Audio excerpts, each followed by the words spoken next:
Welcome back to another episode of Dynasty Theory, a proud member of the Ross Tucker Football Podcast Network. I'm your host, John Bauer. You can find me on Twitter at the Bauer Club. And actually, Dan, we're wearing the same shirt right now. I like that. We didn't even call each other. Twinning. We're joined by Dan Lamagna. That's at FF Coach Dan on Twitter. Dan, have you figured out the technical issues on your end? Whew, man, I know there's some bad weather rolling through, and it was like the longest Mac reboot ever. I think I had a whole software update while restarting the computer, but I'm back. We're figured out. I apologize to anyone who's on a tight schedule tonight, and we took away 7 minutes of their life, but we are here for Dynasty Theory, and stoked to go, gentlemen. Some good Zach Wilson and Laviska Shenault news today, positive reports from camp. I'm a little disturbed with the Kadarius Toney news a little bit. He tripped and left practice, and it's like a mystery. So hopefully that works out okay, though. Well, imagine that. Out of the gates. I predicted an early no. We're also joined by Mitch Sorensen. That's at DynoMC on Twitter. What's up, Mitch? I think J.K. Dobbins is the only news all of us should care about. He caught 3 balls in practice, which is more than he caught all of last year. So I think it's a plus. I was going to make a joke like that, but I had to beat you. Of course. Since we are running a few minutes behind, we're getting right into it tonight. And I am so excited for this episode, this topic. We talk about theory. We talk about dynasty theory. That is the primary driver here on tonight's episode. We're going to discuss some startup obstacles that people face, challenges that we all encounter, and then the idea of trading back. And we're going to get into that in a lot more detail here, in the middle of the show. But Mitch, so I posed this to Twitter last week. I said, what is the biggest obstacle that you, as a fantasy manager, as a dynasty manager, the biggest obstacle that you face during startups? And there were several, and I'll run through the list. But before I get through the list that people provided, what are you facing? What are you encountering here? It's not your first rodeo, but we're still facing challenges every single startup we take part in. Yeah, without a doubt. I think I've done probably 6 or 7 startups at least so far this offseason. I think, John, you're up to what? Probably 15, I guess? To? Not that many. Okay. Dan's at 4. He's doing 3, somewhere around there. Pretty good. And it's true. We all go through it, and we've probably done 130 startups over the last 4 years or however many it is. But every one is different. So you could come in, you could be like, you know what? This time I want to start off with 2 elite quarterbacks. It's just what I want to do. Then you get the 109, and you'll be lucky if you get a single elite quarterback with how this year's drafts are going. And so it's just being able to see what's going on the board and making your changes based off that. And I think it's something that every one you do, the better you feel. But I think I mentioned this to John about a week ago. I think we're always trying to relive that 2018 Dynasty startup season, maybe 2017, when you could just trade and you could do everything. And everybody wanted to trade up to get the elite guys. And now it's about the exact opposite with everybody trying to trade back. And I was that person. I was the person in the draft that allowed everybody else to trade back because I was trading up. And I go back and look at my 2018 startups. Some of them, it took me a year or two to really rebound. But just like you said, and I didn't see this pop up with one of the biggest obstacles, but in Superflex, especially in tight end premium, when you start throwing in those additional wrinkles, every draft is so different. And you mentioned that, Mitch, and that is a big challenge because you cannot go in with a set strategy. Yes, I want to get my 2 stud quarterbacks in Superflex, but that's not always possible depending on how the draft goes. Dan, what have you been seeing here in the few startups you've taken part in this offseason? I like Mitch's point. We wish we could go back a couple of years, where you could, it's like everybody's caught up. It's like the dynasty world is just caught up with the strategy. A little bit what I see is just, knowing your league mates. We've done enough of these, like Mitch said, to be flexible. And that's an important thing. I go flexible going into all of them.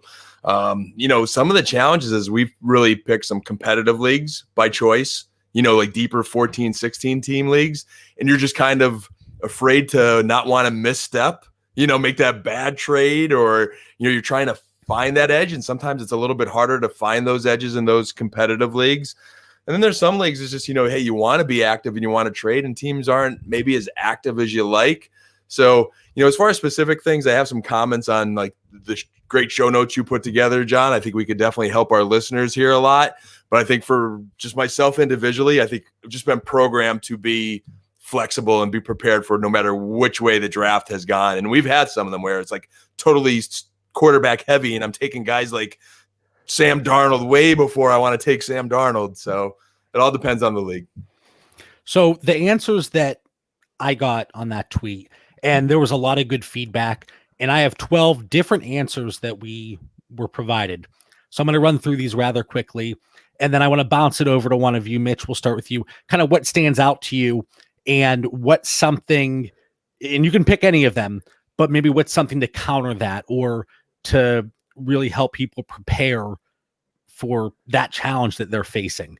So, sorry, I was just going to pick one. You want me to just pick one? Oh yeah, just pick one. Okay. I don't want to rattle all. So the reason why I was going to pick this one, because I think it just hits on what we've been talking about. We've all been in a lot of startups, but I think most Dynasty people might have been in 3 or 4 at this point, right? They're looking for the next itch. And so gauging fair value on trades involving only startup picks. I think it's something that the more experience you have, the easier and easier it gets to adjust, to just look at a trade and go be like, that's close. Or look at a trade, be like, no, that's really far off. So what I do, I know a lot of people on our Discord do, is they use Dynasty Trade Calculator, because they have a startup calculator to where you can just put in, hey, I'm trading the 106 for the 312 and a first and whatever. And that'll at least let you know that it's pretty close. And so I definitely recommend it to everybody, especially if you're new. That calculator is so handy because so many people in the Dynasty community use it. And if you ever get a screenshot from someone being like, hey, this trade is close, I'd say 90% of the time it's going to be Dynasty Trade Calculator. It's certainly, and we've had episodes that we've talked about trade calculators and how to use them to our advantage when somebody relies heavily on them. But it does provide a very good baseline. So just like Mitch said, if you are, even if you're a seasoned vet, but especially if you're brand new and, I'm not really comfortable making trades just because I don't know the values, that's something that you can use as a tool to really help you navigate through your startup draft.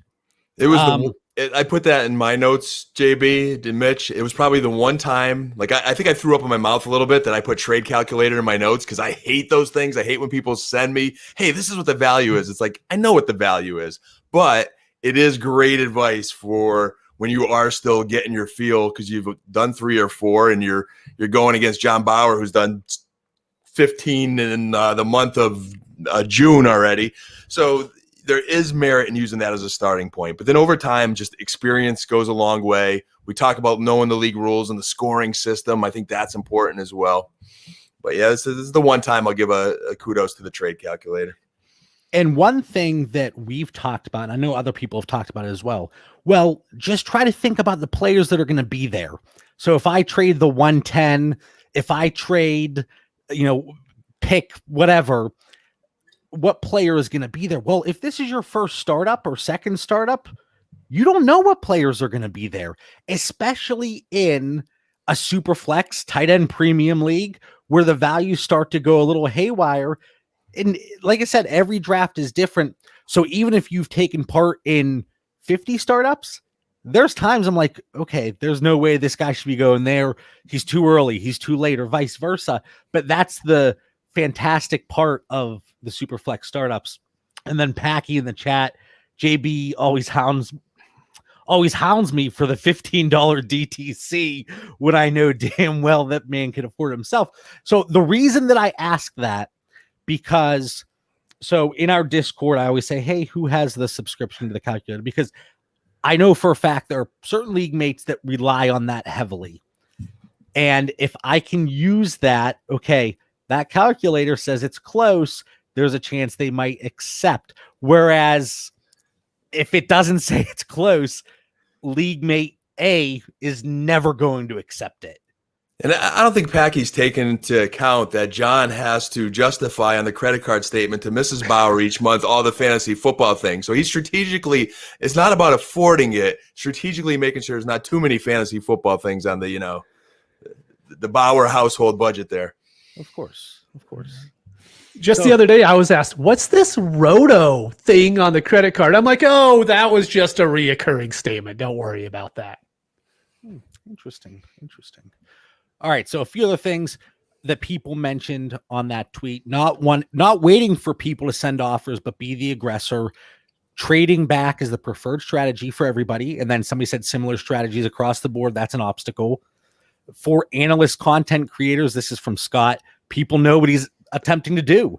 And if you provide any type of content and people consume it, that is going to be a disadvantage. So I can certainly understand that. I don't know. I will push back a little bit on that because I honestly think the people that are in the Dynasty community drafting against, let's just say I'm in the league, right?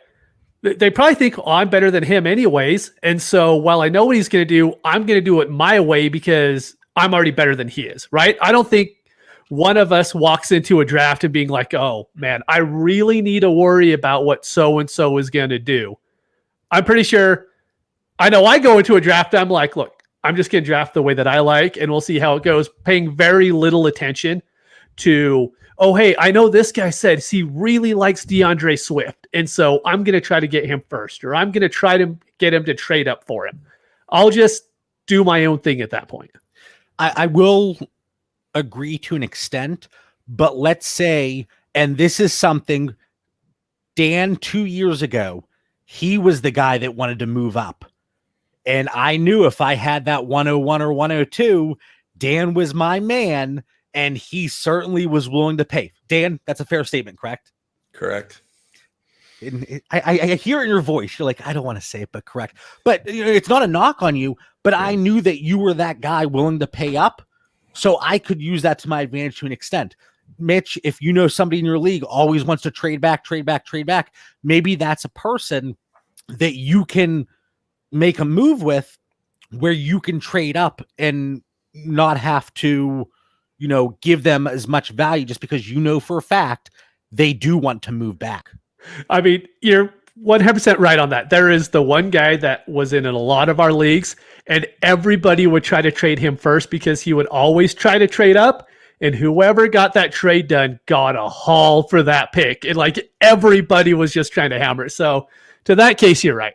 But specific players, that's obviously more difficult because, like you said, you're worried about what you're doing more so than, hey, I can't let John get Keyshawn Vaughn. I can't let it happen.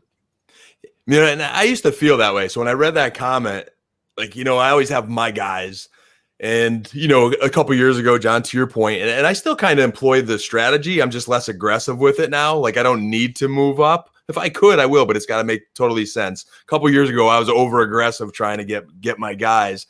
But what I often see too is people will sometimes think they're your guys, but I've got so many guys, and so do you guys. Like there are so many guys that we are happy in tiers and ranges. And so, you know what, you take my guy, great. I'm just going to take the next guy on the board. Or sometimes it works to your advantage because they know I like a guy and I do, but they take him maybe 2 rounds earlier than they should have. And it's like, have at it, buddy. You just hurt your roster because you took him 2 rounds too early. So there's pros and cons there. I'm really happy that you brought that up because one of the things here, and this wasn't provided on the list, but I know for a fact people think this way. And I've had people provide these comments and feedback when I'm offering trades, but people are not willing to move up or down without knowing who is there. So if we're in the second round and I'm looking ahead at the third, fourth round, and I'm trying to move back from the third, maybe Mitch says, you know what, we're in the second right now, John. I don't know who's going to be there. I don't want to make this deal. Whereas for me specifically, I do not care who I'm drafting. I don't care about the name. I overall, I don't. So I'm willing to move those picks 3, 4, 5 rounds in advance because I really don't care. I have my tiers. It could be player 1 or player 5 within that tier. It doesn't matter to me.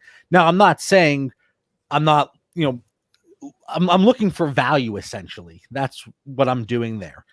Mitch, you agree with that, I think. Yeah, without a doubt. But so I kind of ran into that issue in a draft that I'm currently in. Like, I wanted to trade up and get 2 elite quarterbacks. I wasn't able to do that because the only pick I could trade up for was the 110, which is, at the back end of the first round. The quarterbacks I want aren't there. And so I did have to say, I'm like, hey, I can't do this trade right now because I need to make sure a quarterback is there, because there's no one at that point that I really wanted to trade up for if it wasn't one of those top 7 or 8 quarterbacks. And they all went, top 8. I think go ahead. One other thing to think about too, when we had just a few teams, so we talk about me being aggressive a couple of years ago. Like, I had to have Amari Cooper a few years ago. Okay. New Cowboy, had to have him. And I was with this mindset, like, I just had to have him on my team. But now we've got so many teams that it's about roster construction. It's about building rosters different ways. It's employing different strategies. So maybe to someone new or just that has a couple of teams, I'd say, hey, unless you are really firm that you're only going to have 1 or 2 teams, don't panic, because you're going to have more rosters. You could get them in a different draft. I saw Salazar talking about being happy about a best ball. I've been doing a bunch of those best ball drafts too, and I took a team with 0 Cowboys on it the other day, and I love the team. Couldn't believe it. So I think as we expand and get more teams, you get less needy to have to get a certain guy. What was that B word that you used? I know I'm cheating on you again, John. I apologize. Best ball? Am I pronouncing that correctly? Is that a different language? I'm not sure. Mitch, I want your opinion on this one. Once the draft gets going, trying to make trades in the middle round. So like the 6 was the example provided.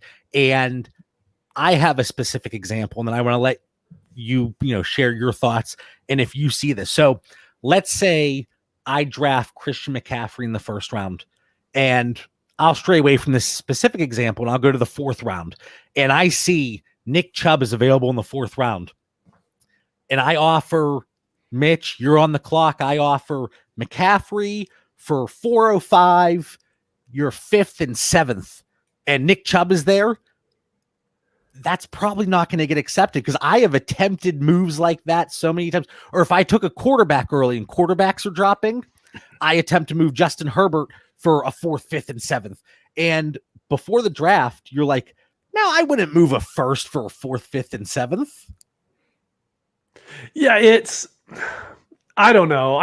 I honestly think those ones where you're trying to move a player that you've already drafted for other picks lower in the draft, those ones are hard to get done, in my opinion. Mm-hmm. I think you probably have a 5% hit rate on those. And I think it's just because people are like, well, if I wanted him, I would have traded up in the first place. That's just how I see it. But how I attack like the 6th, 7th, and 8th round, it depends on how many teams are in the league, of course. I always offer my future first for one of those picks, whether it's the 6th or the 7th. And I always base it on the rookies that are available, that are still available in the draft. So if rookies are included, and I see someone like Devontae Smith, who's like a 108, 109 pick in rookie drafts right now. If he's still on the board in a startup, and I could send my future first and pretty much get that first this year for a player I really like, that's something I try to do in every single draft. Sometimes it doesn't happen because people are like, well, no, Devontae Smith's still there, I'm going to pick him. But that's something that I will continue to do, because I would say probably half the leagues I'm able to get it done in. You do a very good job, and you've been talking about that method strategy for at least the last year, looking to move your first and seeing where the current first round picks are. But let me ask you guys, so a big thing that people, hey, I don't want to move my future first because I don't know where the value is, especially if the draft hasn't started yet. What I'm seeing, this is super flex tight end premium. So if you're in a 1 quarterback league, if you're in non-tight end premium, it's going to be adjusted because the tight ends and the quarterbacks are pushing everything back. I'm seeing middle of the 7th. That's my point there. And we have a comment in the chat. I did that with N'Keal Harry and regret it big time. That's one example, though. But overall, I think that the philosophy still stands. But okay, so back to it. for me, tight end premium super flex, middle of the 7th is where I'm buying. I would sell beginning of the 8th. Do you guys, and this is 12 teams, Dan? Yeah. Any thoughts there? I mean, it depends who's on the board, and to Mitch's point, it's first round still. You don't know who's on the board. So are we going back to that obstacle? You don't want to make the move because you don't know who's there? It's a good point. I probably am more of a waiter in that regards. Okay. I like to know who's, what tiers, what I'm looking at. And there's nothing wrong with that, by the way. Just to be able to project a little bit, I'm probably a little bit more on the waiter side. But I do go back to Mitch's comment of trading that first, and I'm very aggressive in trading the first and seeing, hey, if I could get a Devontae Smith, who I'm high on this year, or if I'm high on a Jalen Waddle or someone in that tier, even to Salazar's point of Keneal Harry, if that's the guy I want and I can get him, I was struggling with that first name there.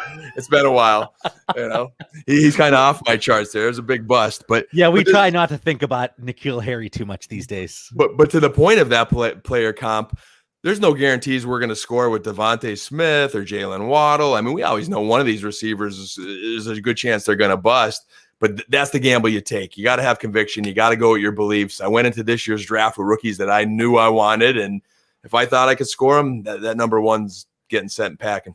But Mitch, correct me if I'm wrong. You're not saying move that pick specifically for that rookie. You're just seeing where those rookies are lining up. So maybe that first is Mike Evans. Yeah, it's just the value. I know that value is there. If Devontae Smith's on the board, then I know that first that I'm trading for next year is properly valued in that spot. And probably a little bit, if I consider myself a contender and I could get someone that I feel very good about, then I'm looking at that as a late first. I know people hate doing that, but I will say that I traded 25%. It was almost exactly 25% of my first this past year. And every single league I traded my first in, I made playoffs. Well, and so fancy. No, I'm just saying that. Okay, so let's just take a quick side point, right? Just because you said that, right?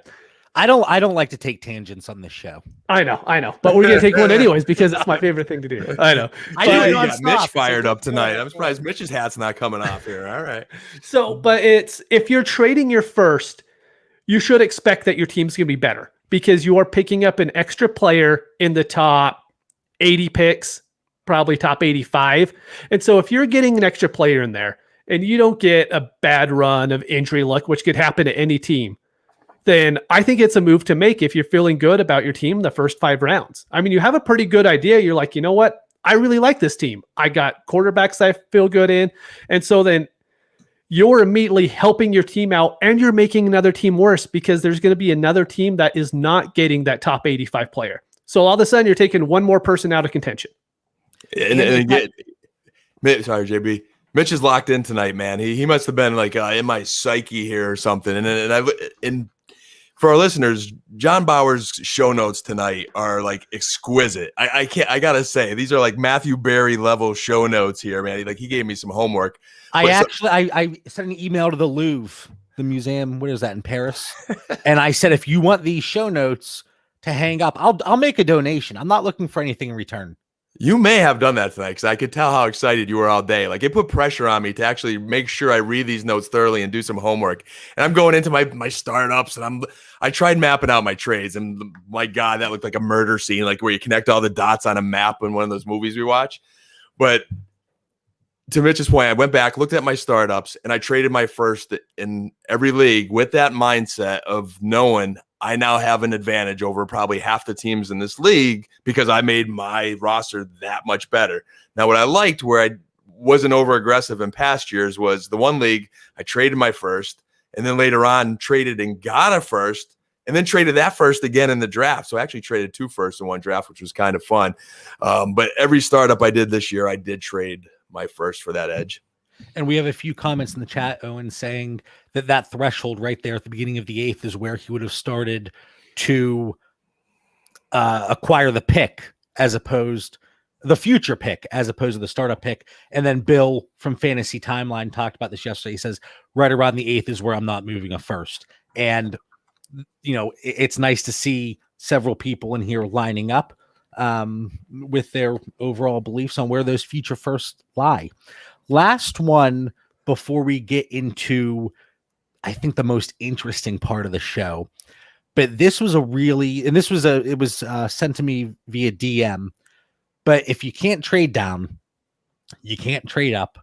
You have a very stagnant draft. And I've had a few of these where it's like a redraft league in terms of, okay, I'm going to pick. How do you differentiate yourself from the other teams? And for me personally, this is my biggest challenge, because I believe for me, a lot of my value and any advantage I may have comes from the startup itself, because I believe that I can navigate through the startup fairly well. But if we're just picking with no trades, it really is hard to get an edge over that 12.5% win rate. It really, or 8.5%. I'm thinking 12 teams, 8.5% win rate. But Mitch, what are your thoughts on that? Because maybe there's something you've been able to do, or something you've seen that you've been able to counter those drafts that nobody's making a move. I hate to say it, but it does come down to, you just have to draft better. But what I'm saying that is, let's say you don't see a trade in the first round, second round, right? So you're already seeing that nothing's going to happen. That's when I want to hit my stacks. That's when I'm like, okay, I start to turning into more of a DFS best ball kind of play, because then I know I'm going to have to hit better than what other people hit at. So if I get Justin Herbert in the first round, I want Keenan Allen. And I just want to give myself that much more advantage over everybody else, because if it's going just like a normal redraft where no trades are going, you're just going to have to draft the better team, because waivers and Dynasty, I mean, there might be 4 or 5 guys total all year that are really worth picking up, that are going to win you games in your leagues. And so that's when, like I was saying, I just turn it into, give me the correlated plays that I know work. But I mean, most of that's because Dan's taught me in DFS so much that I kind of know how to play off that. Dan, let me ask you, if you see there is no movement in the early stages of your draft, and Mitch, you were spot on. I think if it's not in the first, at least by the end of round 2, you know how your league is. You can get an idea, hey, there's not going to be much activity here. So Dan, up to that point, no trades take place. Is there anything you do differently? Hey, there's a lot of trades. I can kind of maneuver, navigate. Maybe I look to go a little younger, but if there's no trades, maybe I look to win now and I go more of that veteran presence. Or does that not play a role there in the way you look at it? Probably all of the above. And by the way, just side note again, I'm really liking Mitchell tonight, man. Like, he's just, I like how you said, you just got to be better at that point. And we picked some startups. And don't worry, John, I compliment you. Buddy, your show notes were just exquisite. Let me go back. No, to it's fine. You two have your bromance every week and you gang up on me. It depends on the week, man. It depends on the week. But tonight, Mitch, is just, we're thinking alike there, because that was the first place my mind went, is when the leagues aren't that active. And some of the startups I picked this offseason were the 14, 16 team leagues, because I felt my studying was so far ahead of many other teams that when we get to the point where it's like 16th round, 20th round, and people start complaining, I'm like, oh man, this is just starting to be fun. That's how deep I felt the draft is. And then the other part is just my sickness. Like, I'm looking for every edge I can. I always tell you guys, I look for something to go home and tell mom about in a trade. If I could just bump up a couple spots, if I could get a little bit of fab, I am looking to get every ounce of an advantage over the opponent that I could get. And it's just, my mind's just warped that way. And JB, to specifically answer your question though, to not just be OCD and like just crazy minded, I do build a roster around those guys that I think are going to have value to trade later. I like to get those dynasty-friendly rookies and younger guys. I don't want those OGs on my team that they're going to get stuck on my roster. So it may not be trade active now, but I know it will be at some point. And that's a good point, because you don't want your roster to essentially die out sooner rather than later and be stuck in a league that you might not be able to get many moves done. Now, a lot of the comments that we got here revolved around trading and the lack of confidence and the values, and every analyst, content creator, Dynasty podcast, and we've done it ourselves. And it irritates me to think that we fell into this group, but we did for startup strategy. Hey, just trade back. Just trade back. Okay. Well, you didn't provide me any context. What's a good trade? I've never done a startup. What do you mean trade back? And I know for a fact, I've replied to people's tweets. Hey, it's my first startup, which I do. I'll look to trade back. Okay. Thanks, John. So what we want to do here, I pulled specific trades from the earlier end of startup. So first, second, third, even slipping into the fourth round, but to give specific trades that went through and looking at them and who really benefited, at least in our minds. Was it the person trading back or the person trading up? And is it a type of deal that we would look to make ourselves? And some of these, coincidentally, they were my trades. So the one I'm looking back on it and I'm like, JB, maybe what the heck were you doing there, buddy? But for the most part, I think they were okay. So the first one, and I should have put something together, and I apologize if you're watching live on YouTube or back on the Dynasty Theory Fantasy Football Confidential YouTube channel, both under one umbrella, little plug there. But 105 for the 311, the 402, and a 2022 first. And in parentheses here, guys, I said good luck getting this done in most leagues, because that is the 2018, 2019 Godfather type offer. I think back then you could have done a second, fourth, and first, but now 311, 402, and 2022 first. Before we get into the names of the players taken there, Mitch, what are your thoughts on that overall trade? Is that something you would love to do from the 105? Maybe you want to be a little bit later. What are your overall thoughts? I will say right now, if we're talking about startups in the summer, I would actually rather have the 105.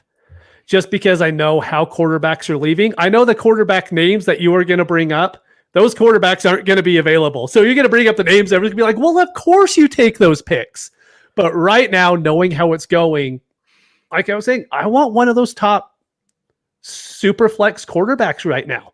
I don't want to go into the season, if I have to, with like Danny Dimes and Darnold. I mean, I have a few teams like that because I couldn't just trade back, and like I kind of feel okay about those teams, but I know that other teams already have a huge advantage in the quarterback position than I do. I recant my I like Mitchell again because I agree with what he just said, but I recant my statements because I do have a Danny Dimes Darnold roster, and now I feel terrible about it. Thanks, Mitch. So I don't like Mitch anymore. I take it can't be worse than your Dalton Cam Newton roster. But so I had to get that in there. Mitch, at what point? So again, providing context to somebody they're brand new to Dynasty, or they've taken part in starts, but they haven't made many moves because they weren't confident in what direction they should go. At what point for you does that 105 have to be moved to?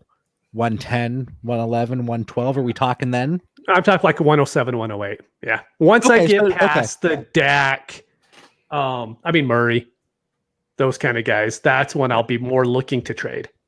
All right. So this specific trade, it ended up being, and these are all recent startups. These aren't startups that took place, many moons ago. It was Kyler for Trey Lance, Justin Fields, and a 2022 first. So what I want to do in even more recent startup, I'm going to throw different names out there. So Dan, would you do this trade? Would you trade away in the startup? So again, just the picks, but these are the players: Kyler Murray for Clyde Edwards-Helaire, Matthew Stafford, and a 2022 first. I'm still on that package side all day. It's in that same boat of, if I'm drafting, not knowing who those guys are. And that's the key, JB, not knowing who those guys are. I want the 105 up to 107. I want that franchise quarterback, and I'm going to build around it. I think Lance Fields in a first fell in your lap in that league. Kudos. It wasn't me personally. Okay. I wish it were. That turned out really well. It did. And then if you look at, Helaire, Stafford, if my roster, I'm going to believe in my draft ability, And if for some reason my team doesn't work out, I'm going to unload Kyler later and try to get some kind of nice package like that. But I wouldn't do it out of the gate. See, but it goes to what Mitch said earlier, which is a great point. And it happens in rookie drafts too. But once a player is drafted, I think people just want to hit draft. They want to get their phone. They want to hit that draft button, because once that player is selected, they do lose a little bit of perceived value. And it's crazy to think 105 in most situations is more valuable, not rookie 105, startup 105, than that name Kyler Murray, because you're not going to get CEH Stafford in a 2022 first for Kyler. I don't think you are. Other names in that area, Jalen Hurts, DJ Moore, Hopkins. That's kind of the difference in like startup values and established league values, though, right? Absolutely. Like there always is that huge difference. But I wanted to, you have a ton of trades on here, but the problem I've had is I haven't been able to trade back a lot. So honestly, I've done a lot to where I haven't traded back at all. So I wanted to show some teams like to where I didn't trade, kind of how the team ended up and how it goes. Let's say you're brand new and you haven't done one and you're kind of scared to trade back. And you're like, well, everyone says I have to trade back. My team's going to suck if I don't trade back.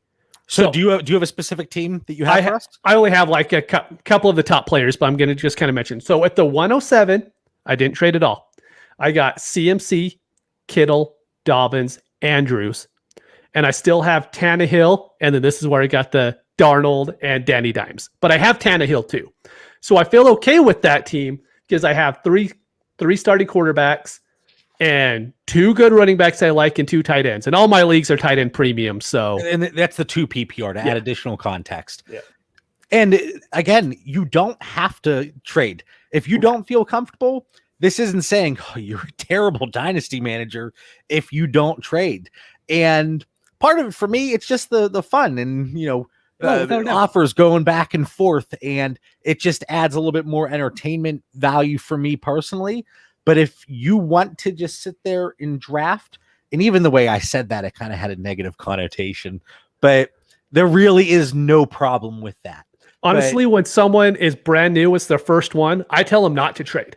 I'm like, you're not going to understand values. There's going to be someone that understands values better than you. So your first one, I say just get through it, draft your 28 players, and then get an idea, because you're going to see a whole draft's worth of trades. And that's an experience in itself to see how other people are trying to move around.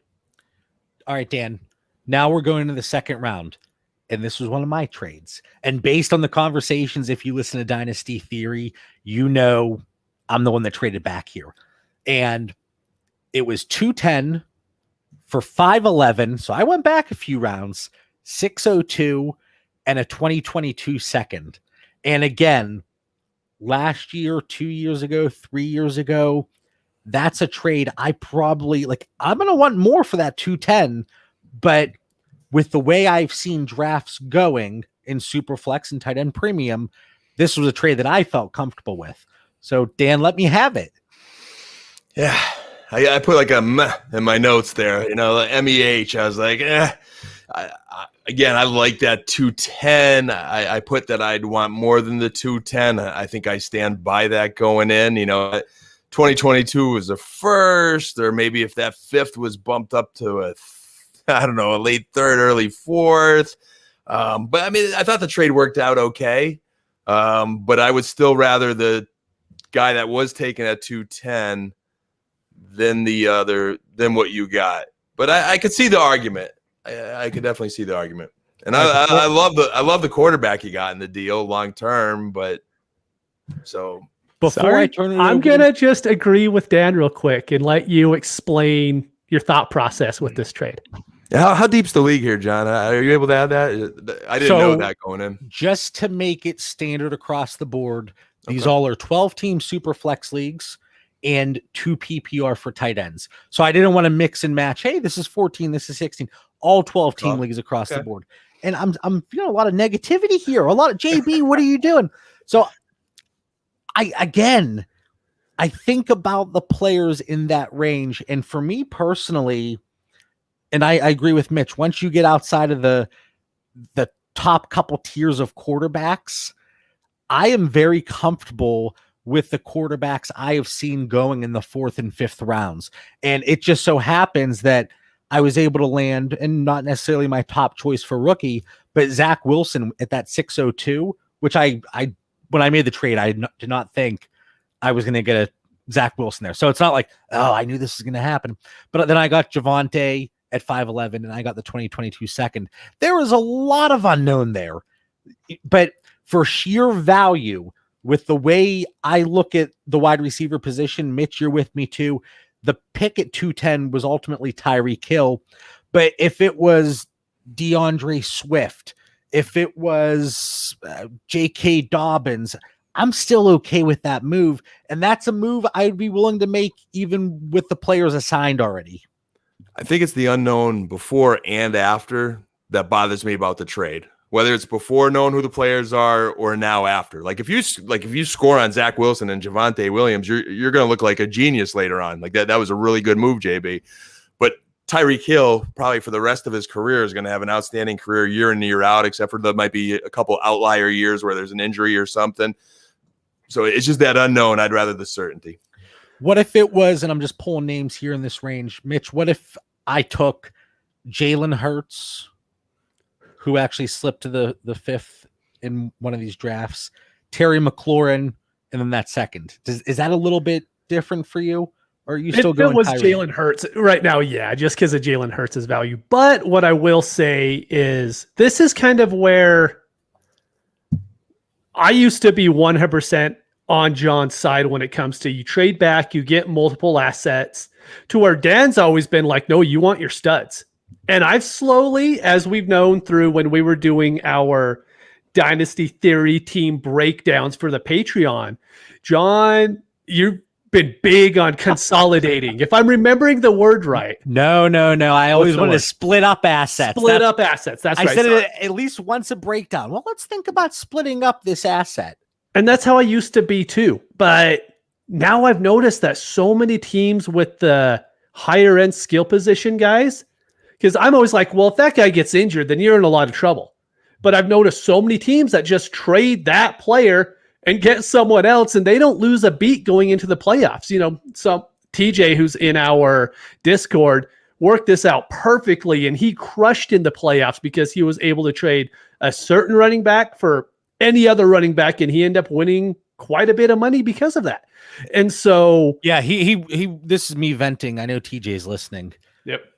If he rolls into every league with, I don't even know if it's 10 players at times, and they all just miraculously stay healthy, unscathed. Only TJ puts that magic touch there. Not that I want his players to get injured. That probably came out a little bit wrong, but I certainly don't want him to win the leagues that I'm in with him. Yeah, I think it was like TJ who traded McCaffrey, who he would never trade, but I forget what the scenario was. Like he was off, or no, he was injured. He was injured, but he had him. Traded him, got Kamara. Kamara scores 6 touchdowns. TJ blows me out, wins the league. My team was undefeated going into that week. Like my best roster I have. So TJ definitely has that magic. So I'm enjoying this, vent on TJ session here. But I think if you mentioned McLaurin, JB, you're getting a guy that has the potential of being that upside one. So that attracts me a little bit more. Hurts I have in a kind of category with Zach Wilson of still a gamble, uncertainty, and upside, but risk. But I think when you have a guy like Tyreek Hill or that elite wide receiver, it's like always having money in the bank. And I think if you always have money in the bank, you could always get something when you need it. Yeah, and again, this goes back to the obstacles that people face. Well, I don't know who's going to be there. I don't want to make the move. And like I said, and I stand by it, I don't care who that player is. I'm about the value, especially in startup, because the way I navigate through it, I feel like that's where I pick up the value and gain any edge. So looking at that again, not thinking about the player specifically, but Mitch, let's say you have 210, where are you looking? How far back? Is 5'11" a little too far back for you? Or what pick would you move for the package that I acquired? So if I'm moving off that, I would want the future first with it. Like I would want to first, if I'm moving off that high-end player, I want to make sure that, hey, I have this other asset I'm going to be able to trade throughout the offseason. And if I could get, It's tough because I can look at it and be like, well, those players are really good. So knowing the results makes it a little bit different. Right. But right. if I could go from like a second to a late fourth and a first, like I would love that. I think that would be something I would be really, really happy with. So late second, you're looking at 210, move that for like 412. I'd even be okay with that. Yeah. Okay. And then the future first. So again, just providing some context, that's something you're okay with. And honestly, I would be okay with that too, because I think the first makes up the difference. And then jumping up the full round. And then ideally I would look to move that fourth once I got it. That's as far back to the sixth, probably. And I've watched you do that. I've watched like dominoes. You just keep moving and moving until you get yourself, you keep adding up that value and compounding it. And I think that's a good strategy. And I think I have 2 points. I think, you're asking Mitch, where does he go for, Mitch is saying, late fourth. I think that's the importance too of all of our rankings, having those rankings, looking at a quality ADP and saying, okay, hey, if I trade in the fourth or the fifth, who is following to me? How comfortable I am with that. And then I think the other point for our listeners there are more than one way to win a league. I talked a little bit about that in my process with Coach's Corner. I've seen all three of us win leagues. I've seen our listeners win leagues. The important thing is just having a strategy, learn a little bit from all three of us and make it your own. There are leagues, and as much as I say I fade the highest end wide receivers and get those wide receiver 12 to 18 guys, but there are leagues that because of the way it went, I do have those high-end wide receiver assets, and I've had success. There are leagues that I've went quarterback heavy and had success. Running back early, tight end premium, I'm targeting them. So just like Dan said, we have all found success in various ways, accumulating those future firsts and then pivoting off of them as the season approaches, or once somebody's out of contention, going veterans early and then pivoting off of them once we find we're out of contention and get those future picks, and then have success in year two. But there are so many ways to win in Dynasty, and it kind of grinds my gears whenever people talk in absolutes. And I'm guilty of it at times too. I know I am. Somebody will ask a question, oh, it's absolutely this. BS. It's not absolutely anything. So I try to keep myself in check there. This episode, I could talk for days. I Your show notes say it all there, buddy. I am so jacked. We're 47 minutes in, and I hope our enthusiasm, and I think it does, it oozes through the earbuds whenever people listen. But now we got to rattle through some of these quickly because I can't shut up. So Mitch, you provided the context of where you would like to go there. We talked about that first trade. This one, 101. So people want a king's ransom, 101 plus 812 for 111 plus 202. And with the players picked, I actually could see it going either way here. But Mitch, I'd much rather have the 101. That's not remotely close enough for me to move Mahomes. Is it because the players agree with you tonight? Wait, No. Is it because of the players pick though? No, anyone there that's at the 112, 201, there's no two players there that I would want to trade for Mahomes in a startup, in a fresh, brand new league. Oh, really? Disagree. I disagree with that too. Where's the challenge flag? Yeah. Okay. So you're right now. You forget about the 812. Yep. You have the 101. Mm-hmm.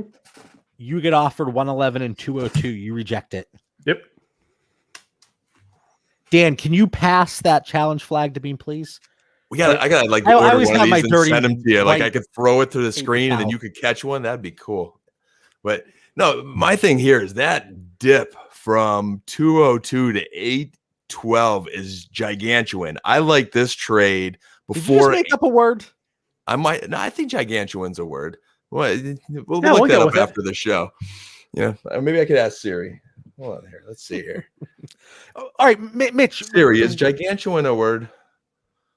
All right. So anyways, while we're figuring out on Siri, so the reason why is because of how the 101 pick goes, right? How the next round set up after that. You pick at 101, you have a great chance of getting Dobbins or Swift at that 212.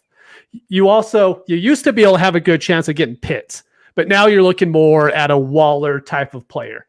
And I just think that you could build such a good team and have Mahomes if you have the 101, that in order for me to trade him, it would have to be an unreal deal for me to do it.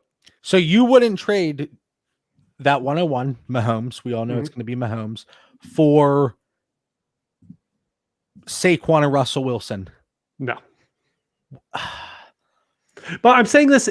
What's in that beer you're drinking tonight? Because it's got to be something magical. No, Mahomes has such a value right now that every single person in the league wants Mahomes. There isn't one person that's going to be like, I don't want Mahomes. There's people who don't want Barkley on their team. I personally don't want Russell Wilson on my team. And so, yeah, I would much rather have Mahomes. I have no idea what Dan's doing over there. Dan, stop doing that because we're picking up noise on that mic. I put it on mute and then was just trying That's to just a hot keep the mic challenge. over there. I was going to try to have the challenge flag permanently mounted to this mic here for Mitchell right now because this trade netted Jonathan Taylor and Justin Jefferson. Same as Mahomes. Everyone and their mom wants Jonathan Taylor and Justin Jefferson in leagues too. So you got two elite players for one and a potential good Irv Smith. I mean, I'm taking JT and Justin Jefferson all day, and I am going to find my quarterback later in Tua or whoever. Okay. So, yeah, exactly. So you're going to have Tua at quarterback who will maybe be a top 12 quarterback I believe this year, right? Well, let's just say I think that would be a very good ceiling for him being a top 12 fantasy quarterback this year. But you also have the 212 that you could target a quarterback, and that's not going to be Tua. No, it might be Tannehill at this point. Hey, you watch yourself when you talk about Ryan Tannehill, please. Thank you. But it's like, it's going to be that tier, the tier of Tannehill, Wentz, just Rodgers. I mean, those are the guys that are going in that situation right now. Kyler Murray, and this is from Owen, Kyler Murray and Antonio Gibson or Mahomes in the first. And this was dropped in the Discord. And I actually, one, I did pick the Mahomes side. Yep. That's and a first. Yeah, that's not that. Come on. First will be better than Gibson, and Mahomes will always be better than Kyler. So let me ask you, because we do have to move on here. Again, this could be a 10-hour extravaganza. I know. Look at your watch.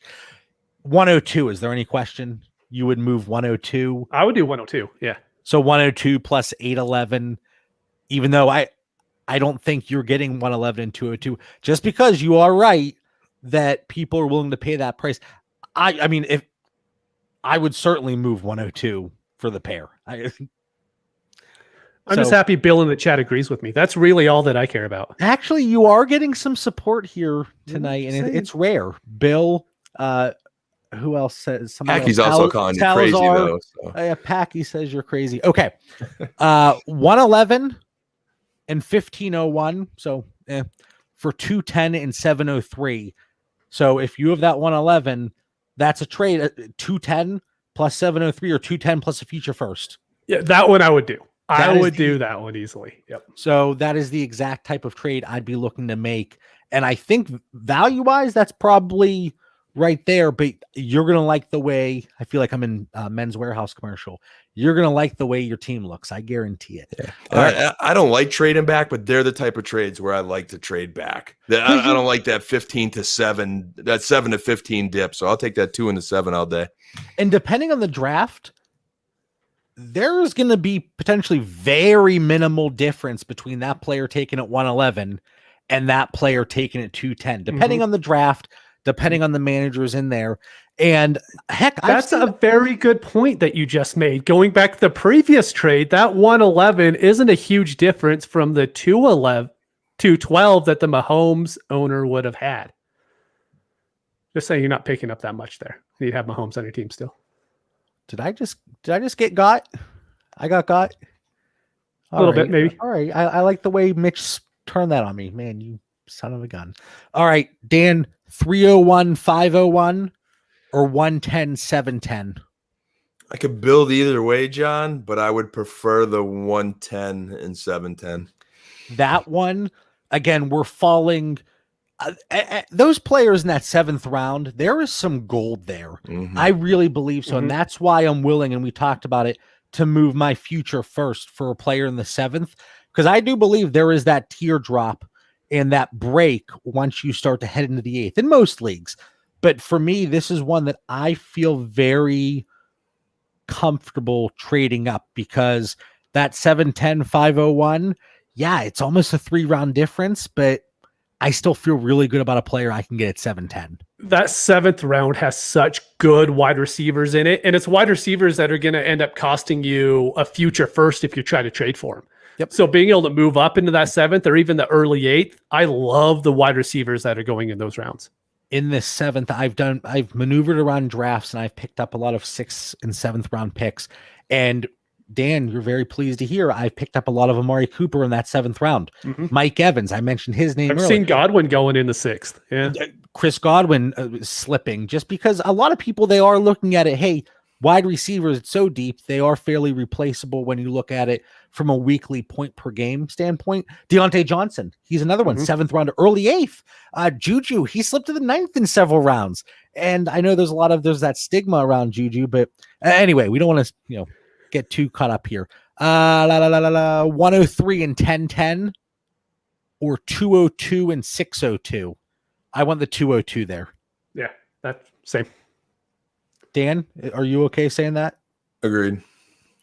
So what we have talked about, trying to provide some of that context between, hey, move back, but trying to point to different breaks within the draft. And I wish there was a blanket statement we could provide.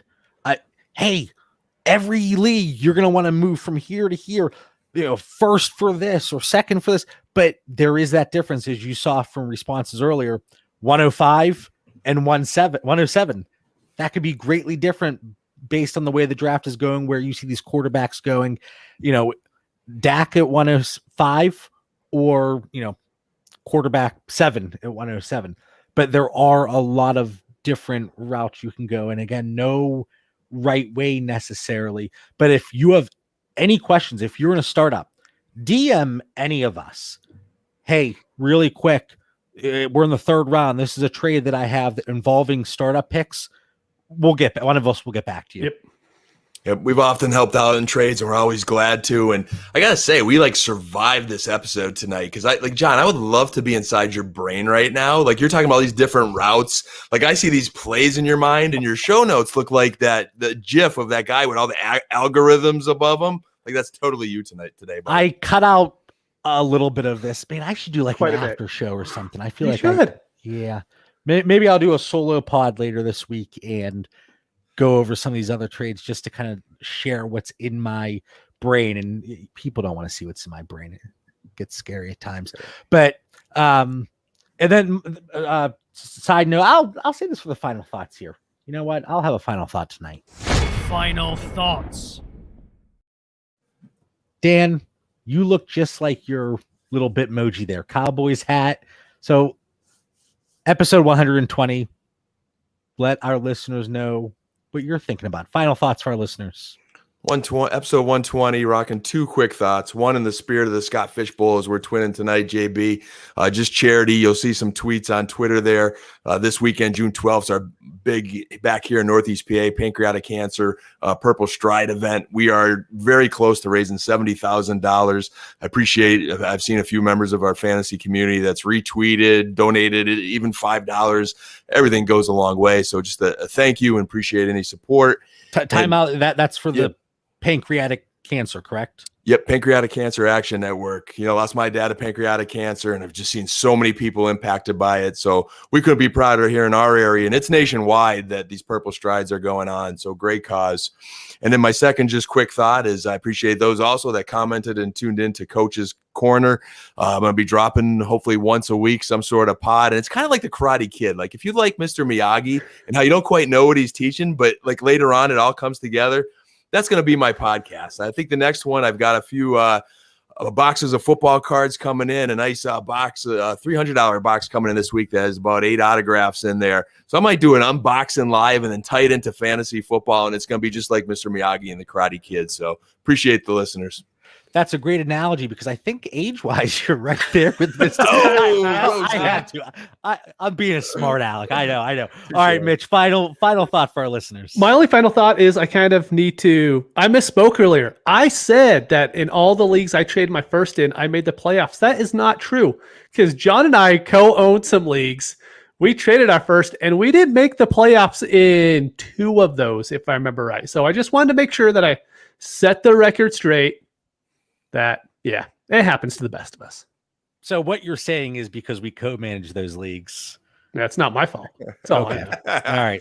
Although we probably traded it for like Duke Johnson or something like that. I don't know. Don't mention that name. My final thought very quickly. My pinned tweet, it has been updated. It is now my updated tiers. And we have had some great conversations around those. And there are times that somebody might mention something in our Discord. I'm like, yeah, like, you mentioned that. And the way I've been looking at my startups, you're right. I don't have those 2 guys in the same tiers. So it's kind of like a collective effort at times, but it's just a good way to, to compare positions. And I'm trying to line it up. So this tier of quarterbacks, I have them with this tier of running backs. And it doesn't always go tier 1s with each other, tiers 2s with each other. And, I think it's going to be a good way to compare positions, and there might be certain players you disagree on, and that's perfectly fine. But again, just to get people thinking, hey, you know what? I like this tier idea, but I would break it up this way, or I would have this player a little bit above. But that's my final thought there. Anything else, guys? John hates Darren Waller. Just saying. That is not true. He is my How second. dare you? He is my second most rostered. Second tier. All right. Anyway, we want to thank everybody for tuning in. This episode was an absolute blast. Make sure you follow the show on Twitter and Instagram at Dynasty Theory FF, and subscribe to the Dynasty Theory and Fantasy Football Confidential YouTube channel for exclusive bonus content, including yours truly, Dan Lamagna, Coach's Corner, at least 1 episode a week. And that's in your contract, Dan, just so you know.